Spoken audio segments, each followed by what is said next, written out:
नमस्कार। स्वयं कोष पर्यावरण प्रदूषण और सतत प्रबंधन में आप सभी का स्वागत है। आज के व्याख्यान का विषय है पर्यावरण निवाकरण संकल्पना, जिसे हम इन्वायरमेंट रिमेडिएशन कॉन्सेप्ट भी कहते हैं। आज के विषय की तालिका है जिसमें हम देखेंगे परिचय, प्रदूषण के टाइप्स। इसके पश्चात हम देखेंगे पर्यावरण में भारी धातुओं का उपस्थिति, कौन कौन से भारी धातुएं हैं, हम इस बारे में बात करेंगे।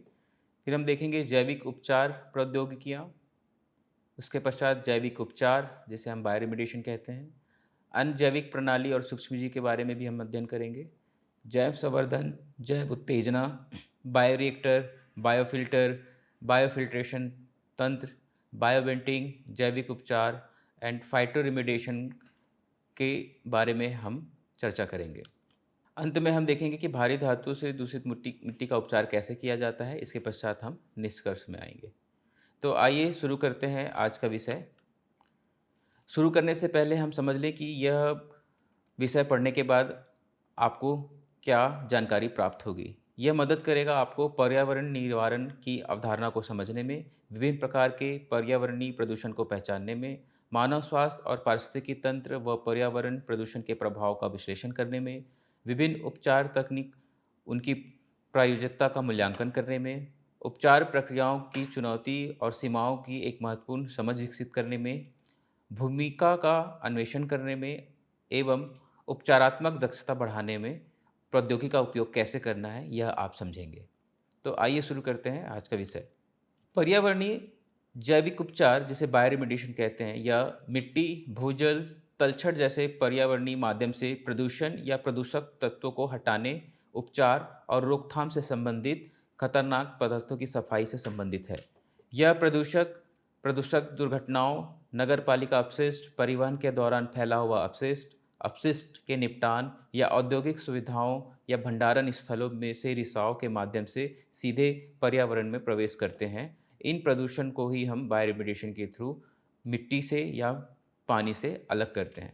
वायु प्रदूषण एक बड़ी सार्वजनिक स्वास्थ्य चिंता पैदा करता है। स्वास्थ्य पर वायु प्रदूषण के प्रभाव के अधिकांश महामारी विज्ञान अध्ययन, इसी तरह पानी महामारी और मिट्टी में मौजूद प्रदूषकों को समझना, यह इस विषय का उद्देश्य है। वायु प्रदूषण मानदंड वायु प्रदूषकों ozone, nitrogen dioxide, sulphur dioxide, सीसा, कार्बन मोनोऑक्साइड के प्रभाव को समझने पर ध्यान केंद्रित करता है। वैश्विक पर्यावरण पर तनाव में कई कारक योगदान होते हैं, जैसे शहरीकरण, औद्योगिकीकरण, जनसंख्या का दबाव। इस संदर्भ में जैविक रणनीतियों में पर्यावरण की रक्षा करने, उसे बनाए रखने और उसका प्रबंधन करने की काफ़ी संभावनाएं हैं। जैव प्रौद्योगिकी का उपयोग मुख्य रूप से कुछ प्रत्यक्ष अनुप्रयोगों के लिए किया जा सकता है, जैसे कि बायोरेमिडिएशन, और अप्रत्यक्ष रूप में पर्यावरण के लिए लाभकारी अनुप्रयोग जैसे प्रदूषण की रोकथाम और अपशिष्ट निपटान के लिए इसका उपयोग किया जाता है। औद्योगिकरण की तीव्र गति के परिणाम स्वरूप खतरनाक अपशिष्ट और जहरीली गैस के धुएं को औद्योगिकरण के कारण पर्यावरण में छोड़ा जा रहा है। धातु और धातु ऑक्साइड जैसे nano materials, dendrimers, carbon nano materials, polymer nano composite जैसे नैनो मटेरियल्स पर व्यापक रूप से चर्चा की जाती रही है। इस तरह के मटेरियल्स जैसे नैनो फाइबर मीडिया के साथ जल शोधन, बायोरेमिडिएशन एक पर्यावरण के अनुकूल और अत्याधुनिक दृष्टिकोण है जो खतरनाक पदार्थों को पूरी तरह से खत्म करने के लिए प्राकृतिक जैविक प्रक्रियाओं का उपयोग करता है। बायोरेमिडिएशन कम लागत वाला और नया प्रौद्योगिकी दृष्टिकोण है, जिसे आबादी द्वारा व्यापक रूप से स्वीकार किया जाता है और इसे अक्सर साइट पर किया जा सकता है। सूक्ष्मजीवों, कवक, पौधे या उनके एंजाइम्स का उपयोग दूषित पदार्थों द्वारा परिवर्तित प्राकृतिक वातावरण को बहाल करने के लिए किया जाता है। बायोरेमिडिएशन के माध्यम से प्राकृतिक जैविक प्रक्रियाओं का उपयोग करके विभिन्न प्रदूषकों को नष्ट किया जा सकता है या हानिकारक पदार्थों को हटाया जा सकता है। विश्व स्तर पर यूरोप सहित कई साइट पर बायोरेमिडिएशन का उपयोग किया गया है, जिसकी सफलता दर अलग अलग मापी गई है। आइए समझते हैं प्रदूषण कौन कौन से हैं जो जिसके लिए हम बायोरेमिडिएशन यूज़ करते हैं या बायोरेमिडिएशन के थ्रू जिन प्रदूषणों को दूर किया जा सकता है। ज़्यादातर पर्यावरण प्रदूषण मानव गतिविधि द्वारा उत्पन्न होता है, जिसके परिणाम स्वरूप प्राकृतिक पर्यावरण की गुणवत्ता में गिरावट या अवमूल्यन होता है। प्रदूषण मानव मूल का अवांछित अपशिष्ट है जो हवा, भूमि, पानी और महासागर में छोड़ दिया जाता है। यह मानव, पौधे और अन्य पशु स्वास्थ्य के लिए हानिकारक है तथा यह अस्तित्वगत खतरा है और आधुनिक समाजों की स्थिरता को खतरे में डालता है।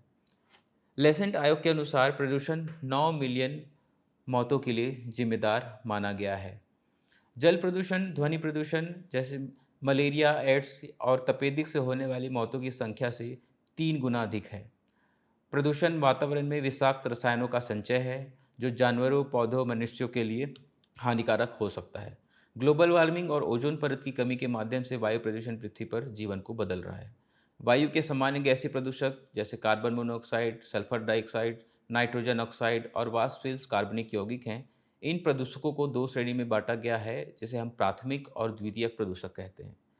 जब प्रदूषक सीधे वायुमंडल में छोड़े जाते हैं तो हम उन्हें प्राथमिक प्रदूषक कहते हैं। प्राथमिक प्रदूषक जैसे carbon dioxide, nitrogen dioxide, sulphur dioxide. आमतौर पर प्राथमिक प्रदूषक घरेलू, औद्योगिक या परिवहन से निकलते हैं। वायुमंडल में द्वितीय प्रदूषक बनते हैं जब कुछ माध्यमिक प्रदूषक अमोनियम नाइट्रेट, एरोसोल या सल्फ्यूरिक एसिड और हाइड्रोकार्बन का विघटन है। इसके परिणाम स्वरूप वायुमंडल नाइट्रोजन ऑक्साइड को गैसें बनती हैं। जल प्रदूषण मानव निर्मित और प्राकृतिक प्रदूषण दोनों से उत्पन्न होता है। जल प्रदूषण का यह कारण बनते हैं विभिन्न मानवीय गतिविधियां जैसे खनन, गलाने, उद्योग, सीवेज का उपयोग करने, सिंचाई, शहर विकास, उर्वरक का उपयोग कृषि भूमि के प्रदूषण में योगदान देता है। भूमिगत जल और मिट्टी arsenic, chromium, nickel, zinc, mercury जैसे जहरीली धातुओं से समृद्ध हैं। यह भी एक प्रदूषण का मुख्य स्रोत है। मृदा एवं जल प्रदूषण मानव जीवन पर हानिकारक प्रभाव डालते हैं। जैसे फसलों और सब्जियों में आर्सेनिक, निकेल, मरकरी जैसे भारी धातुएं मिट्टी से जड़ों द्वारा अवशोषित होती है और जड़ों द्वारा बीजों में स्थानांतरित हो जाती है। इसलिए मिट्टी सब्जी या मिट्टी अनाज प्रणाली आहार मानव जोखिम पर हावी रहा है। आइए समझते हैं पर्यावरण में भारी धातुएं और उनकी विशेषताएं। मानवीय गतिविधियों जैसे जीवाश्म ईंधन जलाना, वाहनों से निकलने वाली गैसों को वातावरण में छोड़ना, खेती और खनन जल में भारी धातु प्रदूषण में योगदान देते हैं। उदाहरण के लिए आर्सेनिक। आर्सेनिक एक सिल्वर ग्रे रंग का भंगुर क्रिस्टली ठोस है। इसका परमाणु भार 74.9 है। इसकी परमाणु संख्या 33 है और रासायनिक प्रतीक AS है। इसका आर्सेनिक बेस्वाद होता है जिसे अन्य तत्वों के साथ मिलाकर अकार्बनिक और कार्बनिक आर्सेनिक बनाया जा सकता है। आर्सेनिक को पर्यावरण में सल्फर, ऑक्सीजन और क्लोरीन के साथ मिलाया जा सकता है। दूसरा उदाहरण सीसा है जिसे हम लेड कहते हैं। सीसा एक नीले रंग का या सिल्वर ग्रे धातु होता है। इसका परमाणु क्रमांक 82, परमाणु भार 207.19 और विशिष्ट गुरुत्व 11.34 है। वायुमंडलीय दबाव पर यह 327.5 डिग्री सेल्सियस पर इसका गलनांक है और 1741 डिग्री सेल्सियस पर इसका क्वथनांक होता है। मिट्टी को सीसा से प्रदूषित विभिन्न स्रोतों से किया जा सकता है जिसमें औद्योगिक स्थल, सीसा ईंधन, प्राचीन सीसा पाइप और यहाँ तक कि पुराने स्थल भी शामिल हैं जहाँ सीसा आर्सेनेट का उपयोग विनिर्माण में किया जाता रहा। अगला उदाहरण है पारा। प्राकृतिक धातु पारा विभिन्न प्रकार में मौजूद होते हैं। धात्विक पारा एक चमकता चांदी की तरह सफ़ेद तरल पदार्थ होता है जिसमें कोई गंध नहीं होता। पारा विभिन्न अन्य तत्वों के साथ प्रतिक्रिया करता है और यह मिट्टी या अकार्बनिक पारा यौगिक उत्पन्न करता है जो अक्सर सफ़ेद पाउडर या क्रिस्टल की तरह होते हैं। यह मिट्टी के वातावरण में मौजूद हो सकता है और मिट्टी के साथ आसानी से यह घुल मिल सकता है। पारा में 3 घुलनशील रूप होते हैं। पारा एक सतत पर्यावरणीय प्रदूषक है जो मछली, जानवर और मनुष्य में जैव संचय कर सकता है। पारा और इसके डेरिवेटिव के संपर्क में आने से मानव स्वास्थ्य के लिए यह थोड़ी मात्रा में भी अत्यधिक विषैला होता है। इसलिए यह पर्यावरण में पाया जाना एक चिंतनीय बिंदु है। आइए समझें जैविक उपचार प्रौद्योगिकियाँ। इन प्रदूषक तत्वों को हटाने के लिए कौन कौन से जैविक उपचार प्रौद्योगिकियाँ उपलब्ध हैं, इस बारे पर चर्चा। पर्यावरणीय उपचार या जैविक उपचार का संबंध इस बात से है कि पर्यावरण को संभालने के तरीके के बारे में निर्णय कैसे लिया जाए। ऐसे कई अध्ययन हुए हैं जो महीन धूल से लेकर भारी धातुओं को पूर्व पेट्रोकेमिकल संयंत्रों से निकलने वाले वाष्पित पदार्थों तक वायु प्रदूषण के खतरों को दर्शाते हैं। पर्यावरण सुधार मुख्य रूप से विभिन्न प्रौद्योगिकी जैसे सोखना, अवशोषण, फोटोकैटालिसिस, रासायनिक प्रतिक्रिया और विभिन्न दूषित पदार्थों को मिट्टी, पानी, हवा से हटाने के लिए निस्पंदन का उपयोग करने पर केंद्रित है। मानव स्वास्थ्य की सुरक्षा के लिए प्रदूषकों को पर्यावरण से हटा दिया जाता है। पौधों के स्वास्थ्य और अन्य जानवरों के स्वास्थ्य के साथ साथ पर्यावरण को नवीनीकृत करने के लिए। हालांकि तथ्य यह है कि उपचार के बाद निपटान के लिए नाम मात्र का अपशिष्ट होता है। बायोडिग्रेडेबल सामग्रियों के उपयोग से न केवल उपभोक्ता विश्वास और स्वीकृति बढ़ती है, बल्कि यह एक सुरक्षित स्थिति भी प्रदान कर सकता है और पर्यावरण में प्रदूषकों को निवारण के लिए हरित विकल्प प्रदान कर सकता है। बायोरिमेडिएशन में इन सीटू या एक्स सीटू उपचार शामिल है। इन सीटू रिमिटेशन में बायो रेस्टोरेशन, मिट्टी की धुलाई, मिट्टी से भारी धातुओं का निष्कर्षण जैसे तकनीकें शामिल हैं। इन सिटू बायोरिमेडिएशन भौतिक और रासायनिक वातावरण को नियंत्रित करने या हेरफेर करने की क्षमता से सीमित हो सकता है, जबकि एक्स सिटू मिट्टी उपचार की प्रक्रिया में दूषित मिट्टी को खोदना, उसे एक स्वतंत्र स्थान पर साफ करना और साफ करने के बाद उसे मूल स्थान पर वापस लौटाना शामिल होता है। उदाहरण के लिए समुद्री तेल रिसाव ने ऐतिहासिक रूप से अपने खतरनाक गुणों के कारण तट रेखाओं और समुद्री तटों दोनों पर विकासकारी प्रभाव डाला है। 1978 में फ्रांस के एमोको डैकिज से 20 इंच तक तेल से 320 किलोमीटर की तटरेखा दूषित हो गई थी। 1989 एक्सॉन वोल्टेज तेल रिसाव की घटना, जिससे 11 मिलियन गैलन कच्चा तेल समुद्र में फैल गया और 13,000 मील तक तटरेखा क्षतिग्रस्त हो गई। समुद्र में ऐतिहासिक तेल रिसाव के उदाहरण को तालिका 2 में दिखाया गया है, जिसे आप अपनी स्क्रीन पर देख सकते हैं। अगला बिंदु है जैविक उपचार, जिसे हम बायोरिमेडिएशन कहते हैं। 1940 में बायोरिमेडिएशन तकनीक विकसित की गई थी, लेकिन 1989 में प्रसिद्ध एक्सॉन वोल्टेज तेल रिसाव के कारण इसे लोकप्रियता मिली। बायोरिमेडिएशन किफ़ायती और पर्यावरण अनुकूल दृष्टिकोण है। एक बायोरिमेडिएशन प्रक्रिया जीवित जीवों, मुख्य रूप से सूक्ष्म जीवों का उपयोग करके पर्यावरण के दूषित पदार्थों को नष्ट करना है। बायोरिमेडिएशन की आवश्यकता है कि जाने कौन से प्रदूषक अवक्रमण मौजूद हैं, कितने प्रदूषक अवक्रमण मौजूद हैं और पर्यावरण में मौजूद प्रदूषक अपघटक कितने सक्रिय हैं। बायोरिमेडिएशन को नियंत्रित सेटिंग के तहत जैविक रूप से जैविक कचरे को सौम्य अवस्था में या नियामक प्राधिकरण की सीमाओं से नीचे की स्तर तक विघटित करने की प्रक्रिया के रूप में वर्णित किया गया है। जीवित प्राणी पर्यावरण प्रदूषक को कम खतरनाक रूपों में तोड़ने के लिए आमतौर पर रोगाणुओं का हम उपयोग करते हैं। बायोरिमेडिएशन के रूप में परिभाषित किया गया है कि मानव स्वास्थ्य या पर्यावरण के लिए विषाक्त रसायनों को नष्ट करने या विष हरण करने के लिए प्राकृतिक रूप में मौजूद बैक्टीरिया, कवक या पौधों का उपयोग करना। सूक्ष्म जीव दूषित क्षेत्र के मूल प्रजातियां होते हैं, या हो सकता है कि उन्हें कहीं और से अलग कर दिया गया हो और दूषित स्थल पर लाया गया हो। जीवित प्रजातियां अपनी चयापचय गतिविधियों के हिस्से के रूप में होने वाली प्रक्रियाओं के माध्यम से दूषित पदार्थों को बदलते हैं। अधिकांश बायोरिमेडिएशन प्रणालियां एरोबिक परिस्थितियों में काम करती है। माइक्रोबियल कोशिकाओं के भीतर एक रेडॉक्स प्रतिक्रिया बायोरिमेडिएशन के दौरान ऊर्जा पैदा करती है। कोशिकाओं के रखरखाव और प्रजनन के लिए श्वसन जैसी जैविक प्रक्रिया की आवश्यकता होती है। Oxygen, nitrate, manganese, iron, sulphate, carbon dioxide को कम करने वाले माइक्रोबियल इलेक्ट्रॉन स्वीकारता वर्ग के साथ ही उनके साथ यह रेडॉक्स क्षमताएं होती हैं, जिसकी वजह से ये सभी बायोरिमेडिएशन में इन सभी माइक्रो ऑर्गेनिज्म या बैक्टीरिया, फंगस, कवक को बायोरिमेडिएशन में शामिल किया जा सकता है। तेल से दूषित मिट्टी के बायोरिमेडिएशन अध्ययन में क्लोरेला वल्गरिस या क्लोरेला सेलिना, जो कि एक शैवाल की प्रजातियां हैं, अत्यधिक कुशल पाई गई हैं। इसके अलावा पीएच, कुल घुलनशील ठोस, जैविक ऑक्सीजन मांग, रासायनिक ऑक्सीजन मांग, नाइट्रेट, अमोनिया, फास्फेट और सल्फेट, मैग्नीशियम, सोडियम, पोटेशियम, इसके अलावा कुछ भारी धातुएं जैसे जिंक, मैग्नीज, निकल, कोबाल्ट को कम करने की क्षमता पाई गई है। इन्हें PES51, एक बायोसर्फेक्टेंट की प्रभावशीलता का अध्ययन 1994 में फील्ड रिसर्च में किया गया था, ताकि लॉ टॉचे आइलैंड, जो प्रिंस विलियम साउंड में एक्सॉन वोल्टेज तेल के रिसाव से दूषित था, वहाँ रेत से कच्चे तेल को हटाया जा सके। 70% अर्धवाष्पशील घटकों को हटाने के अलावा बायोडिग्रेडेशन ने 70% वाष्पशील घटकों को भी समाप्त किया था। इस तरह पेट्रोलियम हाइड्रोकार्बन लंबे समय तक रहने वाले पर्यावरणीय प्रदूषक हैं। इन पदार्थों के अनियंत्रित निर्वहन से मिट्टी, पानी, हवा पर हानिकारक प्रभाव पड़ता रहा। उपसतह जलाशय, पेट्रोलियम रिफाइनरी, भंडारण सुविधाओं से हाइड्रोकार्बन के रिसाव और उत्पादक इकाइयों और परिवहन पाइपलाइनों से अनजाने में रिसाव से मिट्टी प्रदूषित होता है। तेल दूषित स्थानों को साफ करने के लिए कई भौतिक, रासायनिक और थर्मल दृष्टिकोण का उपयोग किया गया है। बायोरिमेडिएशन को हाल ही में मिट्टी की सफाई के एक लागत पर प्रभावी और पर्यावरणीय रूप से सौम्य दृष्टिकोण के रूप से प्रस्तावित किया गया है। अन्य जैविक प्रणाली और सूक्ष्मजीव जो बायोरिमेडिएशन में उपयोग में आते हैं या पर्यावरणीय खतरों को कम करने या उनका निवारण करने में सहायक होते हैं। सूक्ष्मजीव को निम्नलिखित श्रेणियों में विभाजित किया गया है, जिसे हम एनारोबिक श्रेणी के सूक्ष्मजीव कहते हैं। कुछ होते हैं मिथाइलोट्रॉप्स। इन सब सूक्ष्मजीवों का उपयोग करके परिणाम स्वरूप हम कह सकते हैं कि बायोरिमेडिएशन में तेल दूषित मिट्टी को सफलतापूर्वक ठीक करने की काफ़ी संभावनाएं हैं।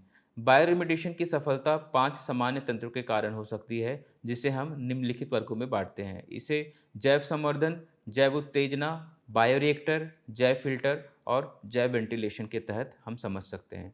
तो आइए इस पर विचार करें। जैव संवर्धन, जिसे हम बायो ऑगमेंटेशन भी कहते हैं। जैव संवर्धन को विखंडन की दर को बढ़ावा देने के लिए विशिष्ट कैटाबोलिक गतिविधियां, पृथक जीवाणु भेदों या कल्चर संघ के साथ आनुवांशिक रूप से संशोधित बैक्टीरिया को जोड़कर सूक्ष्म जीव आबादी के प्रदर्शन में सुधार के रूप में परिभाषित किया गया है। सूक्ष्मजीव के चयन के लिए सबसे प्रभावी तरीका है लक्ष्य स्थान पर रहने वाले सूक्ष्मजीव आबादी के पूर्व अध्ययन पर ज्ञान का आधारित होना।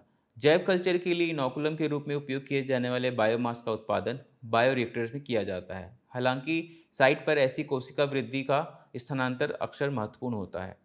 माइक्रोबियल इनोकुलेंट आदर्श परिस्थितियों में निर्मित समरूप कोशिका निलंबन है, जो वाइल्ड इकोसिस्टम की जटिलता के संपर्क में आने पर अक्सर तनाव सहन करते हैं।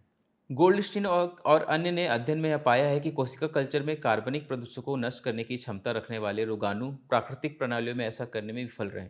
उन्होंने सुझाव दिया कि जैव कल्चर की विफलता के संभावित कारण थे टीका लगाए गए सूक्ष्मजीवों के अनुकूलन से संबंधित समस्याएं, सबस्ट्रेट की अपर्याप्तता, प्रवर्तित और स्वदेशी बायोमास के बीच संघर्ष, प्रदूषक के स्थान पर अन्य कार्बनिक सबस्ट्रेट का उपयोग और परभक्षण। जैव उत्तेजना, जिसे हम बायोस्टिमुलेशन कहते हैं, यह भी एक बायोरिमेडिएशन का एक अच्छा उपयोग है। जैव उत्तेजना हाइड्रोकार्बन बायोरिमेडिएशन के सबसे परिपक्व तरीकों में से एक है, लेकिन भूभौतिक स्थिर आइसोटोप अध्ययन और आणविक सूक्ष्मजीव विज्ञान में नई प्रगति बायो स्टिमुलेशन की गहराई, चौड़ाई और थ्रूपुट रणनीतियों में भारी वृद्धि का वादा करती है। जैव उत्तेजना का मूलभूत लाभ यह है कि बायोरिमेडिएशन पहले से मौजूद विदेशी सूक्ष्मजीवों द्वारा किया जाएगा, जो उपसतह पर्यावरण के लिए उपयुक्त हैं और भौगोलिक रूप से उपसतह में फैले हुए हैं। मूलभूत समस्या यह है कि उपसतह के सूक्ष्मजीवों के लिए आयोजक को आसानी से उपलब्ध कराने वाली योजकों की डिलीवरी उपसतह के स्थानीय भूविज्ञान पर निर्भर करती है। इसे दूसरे तरीके से कहें तो तेल के अपघटन की दर को बढ़ाने के लिए तेल में गिरे बैक्टीरिया का एक बाहरी स्रोत मौजूद माइक्रोबियल समुदाय से जोड़ा जाता है। कई कारक मिट्टी में हाइड्रोकार्बन के जैव निम्नीकरण को सीमित कर सकते हैं, जिनमें पोषक तत्व, पीएच, तापमान, नमी, ऑक्सीजन और मिट्टी के गुण शामिल हैं। 1993 में राष्ट्रीय अनुसंधान परिषद ने पारंपरिक अनुरेख के रूप में विभिन्न स्थलों पर हीलियम का उपयोग किया। यह गैर प्रतिक्रियाशील, गैर बायोडिग्रेडेबल और ऑक्सीजन के तहत गतिमान है। साथ ही हीलियम को ऑक्सीजन के साथ इंजेक्ट करके, जिससे सांद्रता के रूप में जाना जाता है, और समय के साथ उपसतह अनुपात की तुलना करके श्वसन की दर की गणना की जा सकती है। जैव उत्तेजना में मूल सूक्ष्मजीवों को जैव उपचार करने की अनुमति देने का प्राथमिकता पर लाभ होता है, क्योंकि वे उपसतह स्थितियों के लिए अच्छी तरह से अनुकूलित होते हैं और खुद को स्थानिक रूप से सामान्य रूप से वितरित करते हैं। अगला है बायोरिएक्टर का उपयोग। एक्स सीटू उपचार तकनीकों में बायोरिएक्टर, लैंड फार्मिंग, अवावयी पाचन, खाद बनाना, बायोशोषण और ठोस चरण उपचार के कुछ रूप शामिल हैं। इसके विपरीत इन सीटू, जो स्वस्थानीय होता है, तकनीकों में दूषित सामग्री का उपचार करना शामिल है, जबकि वह अभी भी अपनी जगह पर उपस्थित होते हैं। रिएक्टर बायोरिमेडिएशन में प्रदूषित पानी या ठोस सामग्री जैसे कीचड़, मिट्टी, तलछट को एक डिजाइन किए गए रोकथाम प्रणाली के माध्यम से संसाधित किया जाता है। इन उपचार रणनीतियों में दूषित मिट्टी उपचार के लिए बायोवेंटिंग और स्वदेशी जलभृत सूक्ष्मजीवों की जैव उत्तेजना शामिल होती है। इनका उपयोग हम मिलाकर इस मिश्रण के साथ करते हैं।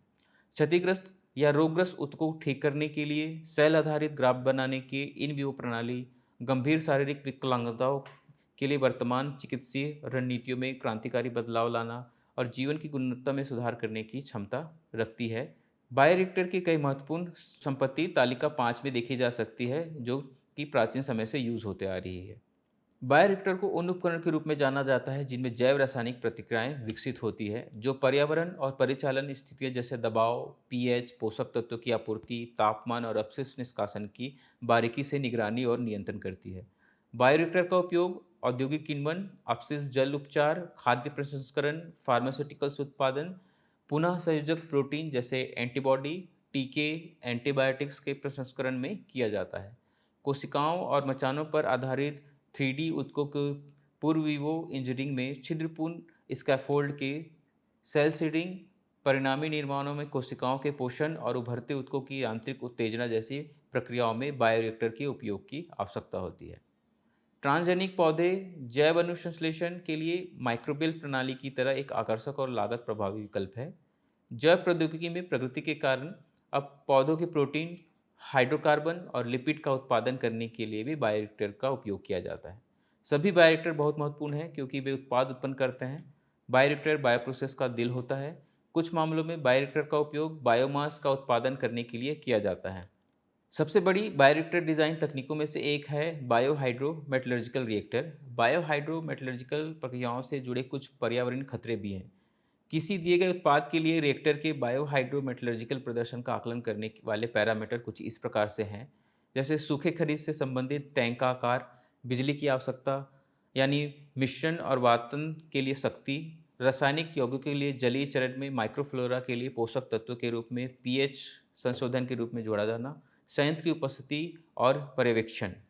आइए समझते हैं बायोफिल्टर का उपयोग। यह तूफान जल के संचय और पुनः उपयोग का सर्वोत्तम तकनीक उपसंचार है। अधिकांश भारी धातुएं सुविख्यात विषैले और कैंसर जन्य पदार्थ हैं जिन्हें जब अपशिष्ट जल में डाला जाता है तो वे मानव आबादी के साथ साथ जल निकाय के जीव जंतुओं और वनस्पतियों के लिए बड़ा खतरा पैदा करते हैं।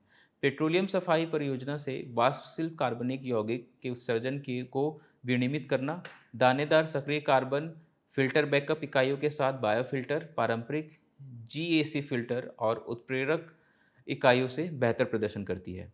इजराइल में स्टॉर्म वाटर के उपचार के लिए बायोफिल्ट्रेशन सिस्टम का उपयोग किया जाता है जो साल में 7 से 8 महीने तक चलने वाली लंबी शुष्क जलवायु अवधि के कारण जटिल हो जाता है।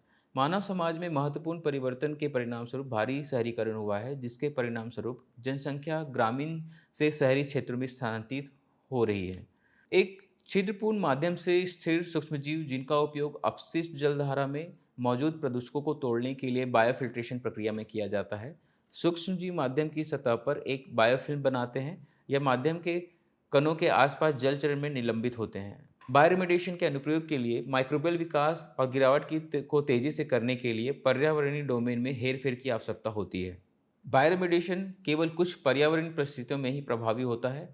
माइक्रोबियल इनोकुलेशन, मध्यम पीएच, तापमान, मध्यम नमी, पोषक तत्व सामग्री सभी महत्वपूर्ण बायोफिल्टर संचालन और प्रदर्शन के लिए विशेषताएं हैं। सूक्ष्म जीवों को बायोरेमेडिएशन को कम करने के लिए एंजाइमेटिक रूप से प्रदूषकों को हानिकारक यौगिक में परिवर्तित करना होता है।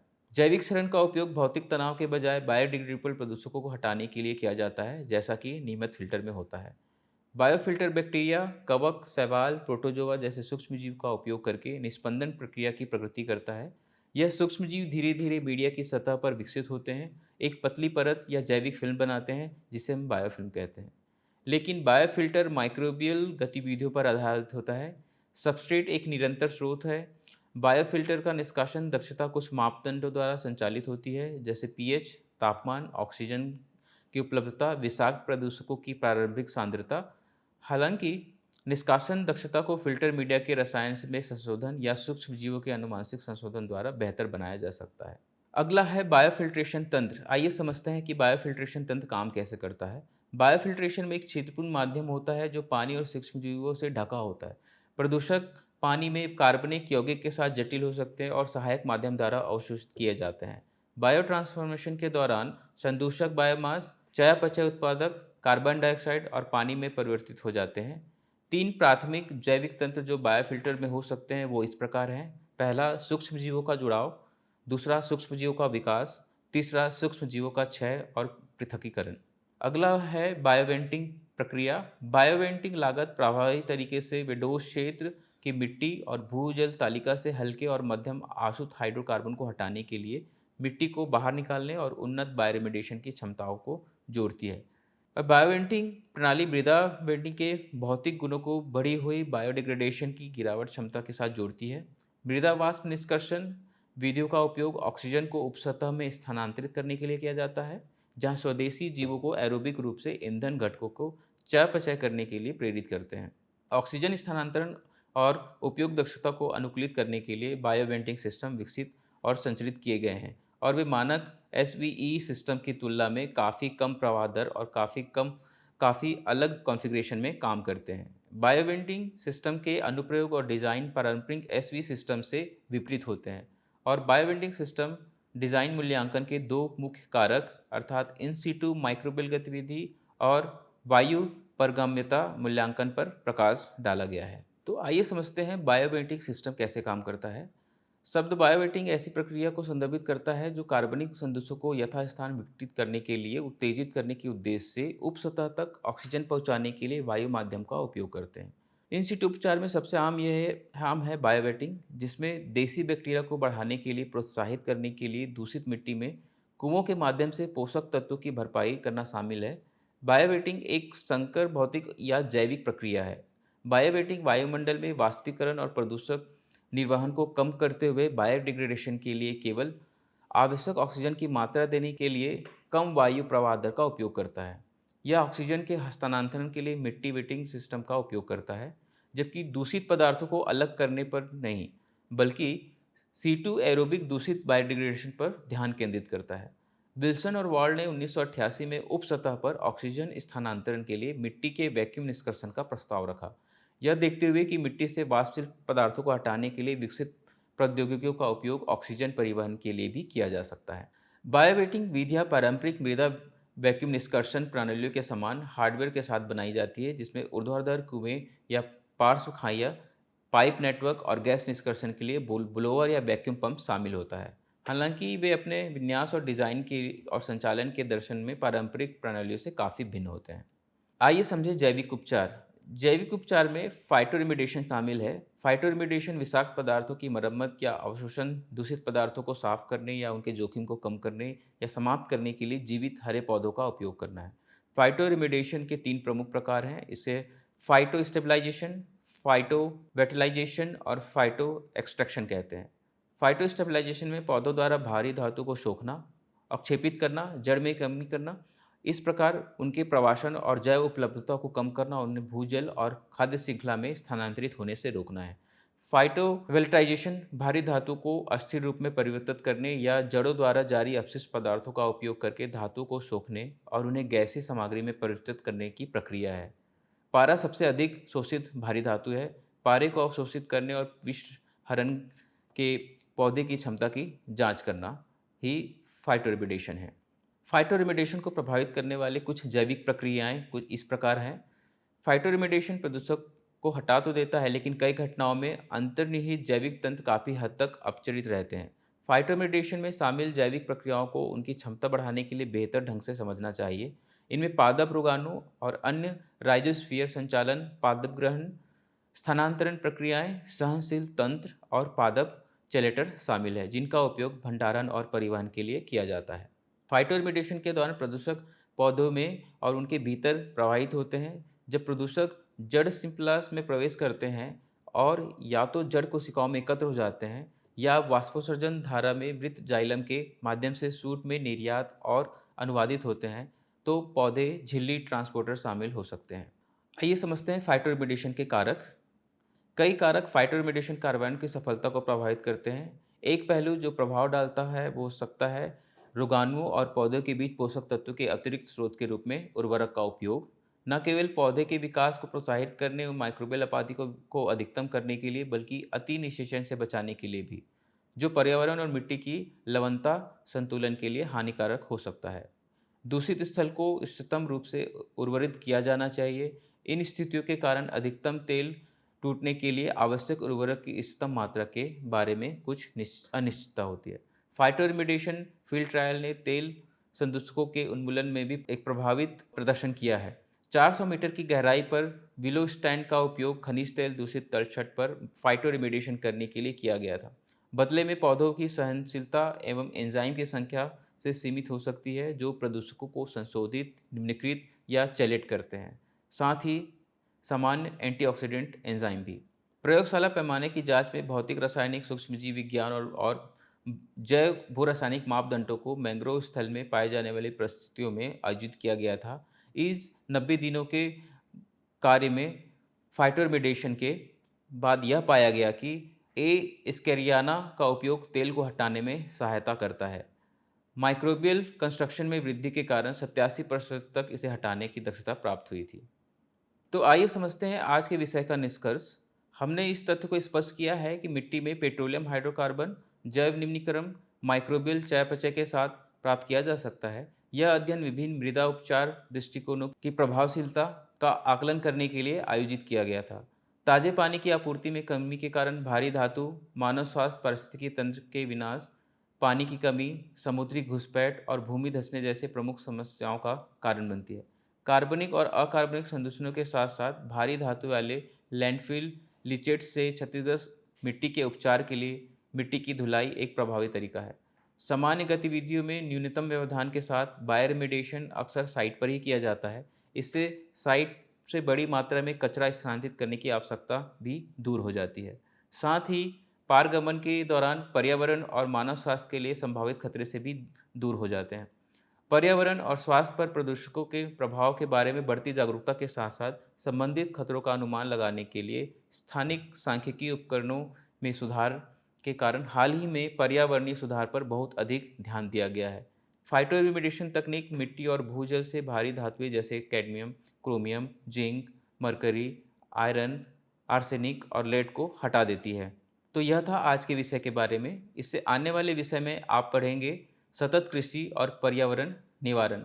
तब तक के लिए आप सभी का धन्यवाद।